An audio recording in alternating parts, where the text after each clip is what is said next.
ஜெயந்த்லால் சலானியோடு நம்முடைய செய்தியாளர் அபினேஷ் நடத்திய நேர்காணலை பார்க்கலாம். அதாவது இந்த 10% இருந்த இறக்குமதி வரி 6% குறைச்சிருக்காங்க. 4% குறைப்பில் இருக்கு. அப்படின்னு பாத்தீங்கன்னா ஏறக்குறைய ஒரு சவரனுக்கு 800 முதல் 1000 ரூபாயாகவும், ஒரு கிராமுக்கு 100 முதல் 125 ரூபாய் அளவு குறைஞ்சிரும். இது உடனடியாக அமலுக்கு வரும். இந்த விலை குறைப்பின் மூலமாக கடத்தல் தங்கம் கொண்டு வருவவர்களுக்கு ஒரு பெரிய சவால். காரணம் என்னன்னா, மத்திய அரசுக்கு நாங்கள் ஏற்கனவே நிறைய தடவை கொடுத்துருக்கோம். இது மாதிரி கடத்தல் தங்கம் நிறைய வரதுனால இறக்குமதி குறைச்சால் இதெல்லாம் தடுத்து நிறுத்தப்படும். அது மட்டுமல்லாமல் நியாயமாக தொழில் செய்பவர்களுக்கு இந்த கடத்தல் மூலமாக ஒரு பெரிய சவாலாக இருக்கிறது அப்படின்னு கொடுத்தோம். இந்த முறை இந்த பட்ஜெட்ல மத்திய அரசு அதை பரிசீலித்து 4% குறைச்சிருக்காங்க. அதாவது 10% இருந்து 6% மாற்றிருக்காங்க. இது நாங்கள் வரவேற்கிறோம். காரணம் என்னன்னா, முதல்ல கடத்தல் தங்கம் குறையும். இந்திய பொருளாதாரத்துக்கு சவாலாக இருந்த கடத்தல் தங்கம் குறையும் போது நியாயமாக தொழில் செய்பவர்களுக்கு ஒரு நல்ல விஷயமாக இது இருக்கும் அப்படின்னு நாங்கள் நினைக்கிறோம். தொடர்ந்து விருந்தினர்களோடு பேசலாம். திரு எஸ்.ஜே. சூர்யா நிறைய கேள்விகளை முன்வைத்தார். கனகராஜ், உங்க பதில் குறிப்பா ஆந்திரா பீகாருக்கு சிறப்பு கவனம் எதனால்? தமிழ்நாடு மட்டும் இல்லை, மற்ற எவ்வளோ மாநிலங்கள் பேர் அந்த பட்ஜெட்டில் இல்லைன்றது நம்மளுக்கு தெரியல. இப்போ ஆந்திரா பீகாருக்கு திட்டங்கள் கொடுத்துருக்காங்கன்னா, ஆந்திராவுக்கு 15,000 கோடி ரூபாய் இந்த தலைநகரம் உருவாக்குறதுக்கு கொடுக்குறோம் அப்படின்னு அறிவிப்பு வந்திருக்கு. அது ஃபுல்லி சென்ட்ரலி ஃபண்டட்னு சொல்லலை, சர்வதேச நிறுவனங்களோடு சேர்த்து அந்த நிதி பெற்று கொடுப்பதற்கு எல்லா முயற்சியும் எடுக்கப்படும் அப்படின்னு சொல்லியிருக்கு. இப்போது 10 ஆண்டுகளுக்கு முன்னாடி 2 மாநிலங்களாக பிரிந்தது. சந்திரபாபு நாயுடு அவர்கள் முதல்வராக இருக்கும்போது அந்த அமராவதி மாநகரை கேபிட்டலாக அறிவிக்கிறேன் அப்படின்னு சொல்லிட்டு பல திட்டங்கள் போட்டு ஒரு 30-35% பணி முடிவடையும் போது அங்கே ஆட்சி மாற்றம் ஏற்பட்டு ஜெகன்மோகன் ரெட்டி வர்றார். அவர் இந்த ப்ராஜெக்டை நான் ஸ்கிராப் பண்ணுறேன்னு சொல்லிட்டு 5 தலைநகரங்கள் உருவாக்குவேன், அட்மினிஸ்ட்ரேட்டிவ்க்கு ஒன்று, ஜுடிஷியலுக்கு ஒன்று, எக்கனாமிக் ஒன்று அப்படின்னு அறிவித்தார். இப்போ மீண்டும் இவங்களே வந்துட்டதுனால இவங்க கேபினெட்டில் என்ன முடிவு எடுக்கிறாங்கன்னா, பழையபடி அமராவதி நகரத்தை மட்டுமே நாங்கள் முழு கேபிட்டலாக டிசைட் பண்ணியிருக்கோம் அப்படின்னு ஒரு அறிவிப்பு வந்த உடனே இப்போது இந்தியாவில் இருக்கக்கூடிய அனைத்து மாநிலங்களுக்கும் தலைநகரம்ன்றது இருக்குது. தெலுங்கானா பிரிஞ்சு போனாலும் ஏற்கனவே முழு உட்கட்டமைப்போடு இருக்கக்கூடிய ஹைதராபாத் நகரம் அவர்களுக்கு போய்விட்டது. அப்போது இவர்களுக்கு ஒரு தனி கேபிட்டலை உருவாக்கி கொடுக்க வேண்டியது எல்லாருடைய கடமையும் தான். அதற்காக அந்த 15,000 கோடி ரூபாய் ஒதுக்கப்பட்டிருக்கின்றது. இப்போ தமிழ்நாட்டோட தலைநகரம் வெள்ளத்தால பாதிக்கப்பட்டது, அதற்கான நிதி கோரப்பட்டது. ஆனா அது சார்ந்த முடிவுகளோ இல்ல அறிவிப்போ அது பட்ஜெட் அறிவிப்புல வரக்கூடியது இல்லை. இப்போ நீங்க கேட்கறது மாநிலங்களுக்கு இந்த பட்ஜெட்ல பலன் இருக்கா இல்லையான்னு பார்த்தீங்கன்னா, ஒரே நிமிஷம் நான் முடிச்சிடுறேன். நான் ஒரு கருத்து முடிச்சிடுறேன். நான் இப்போ கரீப் கல்யாண் யோஜனா அப்படின்ற ஒரு திட்டத்தில் இலவச உணவு தானியங்கள்னு சொல்றாங்க. இப்போ அந்த உணவு தானியங்களை மத்திய அரசு போய் ஒரு வீட்லையும் கொடுக்க போறது கிடையாது. அந்தந்த மாநில அரசாங்கம் பிடிஎஸ் பப்ளிக் டிஸ்ட்ரிபியூஷன் சிஸ்டம்ல நம்ம கொடுக்க போறோம். இப்போ ஃபுட் கார்பரேஷன் ஆஃப் இந்தியா விவசாயிகள் கிட்ட இருந்து உதாரணமாக ஒரு எஸ்டிமேட்டடாக ஒரு 30 ரூபாய் ஒரு கிலோன்னு அரிசியை வாங்குறாங்கன்னா, மாநில அரசாங்கங்களுக்கு 10 ரூபாய் 8 ரூபாய் அப்படின்னு விற்று கொண்டிருந்தார்கள். இப்போது அது முழுக்க முழுக்க இலவசமாக மாநில அரசாங்கத்திற்கு கொடுக்குறாங்க. இப்போ இல்லை, கோவிட் வந்தப்போ ஆரம்பித்ததை ஃபர்ஸ்ட் 1 ஆண்டுன்னாங்க, 2 ஆண்டுன்னாங்க, அப்புறம் 5 ஆண்டுன்னாங்க, இன்னைக்கு சொல்லி இன்னொரு 5 ஆண்டு. ஒரு நிமிஷம் முடிச்சிடுற இந்த பாயிண்ட். இப்போது இந்த அரிசிக்கு இப்போ தமிழ்நாடு அரசாங்கம் வருஷம் 10,000 கோடி 15,000 கோடி கொடுத்து வாங்கிட்டு இருந்தாங்கன்னா, அந்த 10,000 கோடி 15,000 கோடி மிச்சமாக இருக்குது. அதுதான் இந்த கரீப் கல்யாண் யோஜனான்றது. அது தனித்தனியாக இந்த மாநிலத்துக்கு இவ்வளோ பெனிஃபிட் அப்படின்றத அறிவிக்க மாட்டாங்க. இப்போது இந்த மாதிரி பல திட்டங்களில் பல வகைகளில் பல மாநிலங்கள் பெனிஃபிட் அடைகிறாங்க. இப்போது டெவல்யூஷன் ஆஃப் டேக்ஸ்னு வரும்போது அதுக்கு ஃபினான்ஸ் கமிஷன் பிளான் பண்ணுறதை நம்ம கொடுத்துட்டு இல்லை அந்த ஃப்ளட் அடிப்படையில், ஃப்ளட்டால பாதிப்பு அப்படின்ற அடிப்படையில் வச்சா கூட தமிழ்நாட்டில் ஏற்பட்ட பாதிப்பு பலன் கிடைக்கலையே அப்படின்றத என்னோட கேள்வியா இருந்தது. Responsibility and Budget Management FRBM Act 2003 Medium Term Fiscal Policy cum Fiscal Policy Strategy Statement and Macroeconomic Framework Statement. Item number 3. Sir, with your permission, I rise to move for leave to introduce the Finance number 2 Bill 2024.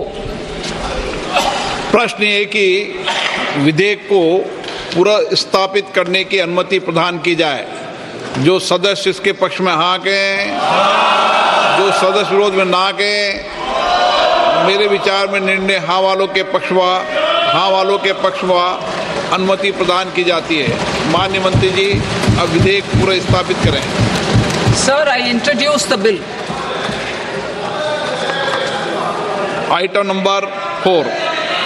The Union Territory of Jammu and Kashmir budget Sir, I rise to present a statement, Hindi and English versions, of the estimated receipts and expenditure of the Union Territory of Jammu Kashmir for the year 24-25.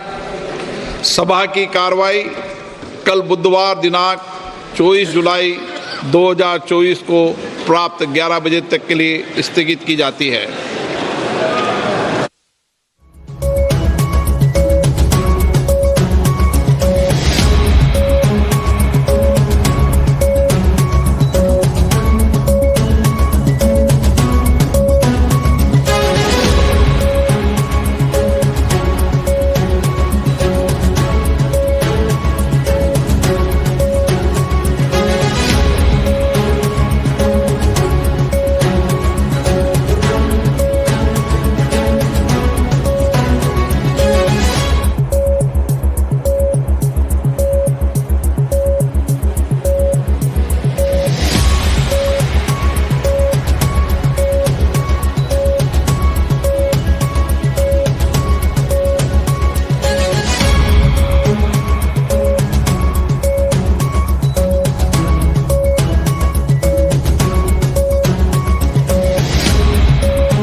மத்திய budget 2024 தாக்கல் செய்யப்பட்டிருக்கிறது. 7வது முறையாக பட்ஜெட்டை தாக்கல் செய்திருக்கிறார் மத்திய நிதி அமைச்சர் நிர்மலா சீதாராமன்.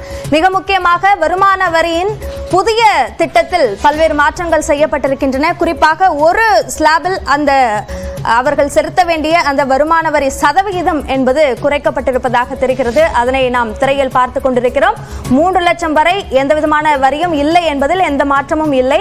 3,01,000 7 லட்சம் வரைக்கும் எந்த வரியும் செலுத்த வேண்டாம் என்பதில் அது என்பது 5% என்பது அப்படியாகவே இருக்கிறது. முன்பு 6 லட்சம் வரைக்கும் என்று இருந்தது. தற்பொழுது 7 லட்சம் வரைக்கும் அது அதிகரிக்கப்பட்டிருக்கிறது. அதே போன்று 7,01,000 10 லட்சம் வரை ஆண்டு வருமானம் இருக்கக்கூடியவர்கள் 10% வரி செலுத்த வேண்டும். முன்னதாக அது 6,01,000 9 லட்சம் வரைக்கும் 10% இருந்தது. அதே போன்று 10,01,000 12 லட்சம் ரூபாய் வரை ஆண்டு வருமானம் பெறக்கூடியவர்கள் 15% வருமான வரி செலுத்த வேண்டும். முன்னதாக அது 9,01,000 12 லட்சம் வரை 15% இருந்தது. அதே போன்று 12,01,000 15 லட்சம் வரை 20% வருமான வரி செலுத்த வேண்டும் என்பதில் எந்தவிதமான மாற்றமும் இல்லை. அதே போன்று 15 லட்சத்திற்கும் மேல் ஆண்டு வருமானம் இருக்கக்கூடியவர்கள் 30% வருமான வரி செலுத்த வேண்டும் என்பதிலும் எந்த மாற்றமும் இல்லை. பழைய திட்டத்தில் அந்த வருமான வரி சார்ந்த பழைய திட்டத்தில் எந்த விதமான மாற்றமும் அறிவிக்கப்படவில்லை என்பது முக்கியமாக கவனிக்க வேண்டியதாக இருக்கிறது. பல்வேறு அந்த மத்திய பட்ஜெட்டில் பல்வேறு திட்டங்கள் அறிவிக்கப்பட்டிருக்கின்றன. நிதி ஒதுக்கீடும் அறிவிக்கப்பட்டிருக்கின்றன. 9 முக்கியமான விஷயங்கள், அதாவது 9 பிரியாரிட்டிஸ் என்ற அடிப்படையில் அறிவிப்புகளை வெளியிட்டிருக்கிறார் மத்திய நிதியமைச்சர் நிர்மலா சீதாராமன். அதனைத் தொடர்ந்து இந்த தனிநபர் வருமான வரி சார்ந்த விஷயத்தில் புதிய அறிவிப்புகள் வெளியாகும். அந்த ஸ்லாபில் மாற்றங்கள் இருக்கும் என்று எதிர்பார்க்கப்பட்டபடி மாற்றம் செய்யப்பட்டிருக்கிறது. எந்த விதமான முதலீடுகளும் செய்யாமல் வரி சலுகை என்பது கொடுக்காமலும் மாற்றங்கள் செய்யப்பட்டு